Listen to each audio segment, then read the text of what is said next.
साध्य कफोत्तदशः पित्तजा षट्याप्य असाध्य पवनश्चतुष्कः। आचार्य चरक जी ने इस सूत्र के माध्यम से यह कहा है कि कफज प्रमेही पूरी तरह से साध्य है, पित्तज प्रमेही याप्य है और वातज प्रमेही असाध्य है। अब जब आप रेगुलर आपके क्लिनिक में प्रैक्टिस के लिए बैठे हो और आपके सामने कोई डायबिटीज का मरीज आ जाए तो सबसे पहले आपको यह डिफरेंशिएट करना होगा कि ये सामने बैठा हुआ मरीज कफज प्रमेही है, पित्तज प्रमेही है या फिर वातज प्रमेही है। और इसी के ऊपर माधव बाग में हमने बहुत बड़ा अध्ययन किया।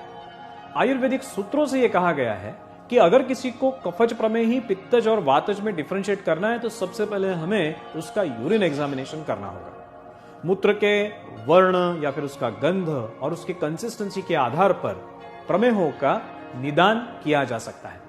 इसीलिए माधव बाग में हमने एक बहुत बड़ा रिसर्च किया और उस रिसर्च के पश्चात ये पाया कि मेजॉरिटी ऑफ टाइप 2 डायबिटीज के पेशेंट्स ये कफज प्रमेही होते हैं। इसका दूसरा अर्थ है कि ये सारे टाइप 2 डायबिटीज के पेशेंट 100% रिवर्सिबल है, क्योंकि चरकाचार्य जी ने कहा है साध्य कफोत्तदशः।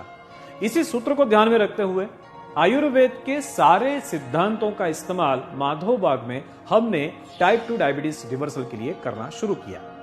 इन्हीं सूत्रों के आधार पर हमने आहार की योजना की, व्यायाम की योजना की, निदान परिवर्जन की योजना की, पंचकर्म चिकित्साओं की योजना की और आयुर्वेदिक औषधियों की योजना की। इसी के फलस्वरूप आज तक माधव बाग ने 22,000 से अधिक टाइप 2 डायबिटीज पेशेंट्स को कंप्लीट डिसीज रिवर्स कर दिया है, जिसका प्रमाण है ग्लूकोज टॉलरेंस टेस्ट, जिस टेस्ट में 75 ग्राम शक्कर एक डायबिटीज के मरीज को दी जाती है और उसके पश्चात 2 घंटे बाद अगर उसकी ब्लड शुगर 140 के नीचे आ जाए तब उसे कहा जाता है कि ये डायबिटीज से पूरी तरह से मुक्त है, क्योंकि इसकी ग्लूकोज टॉलरेंस टेस्ट निगेटिव आ चुकी है।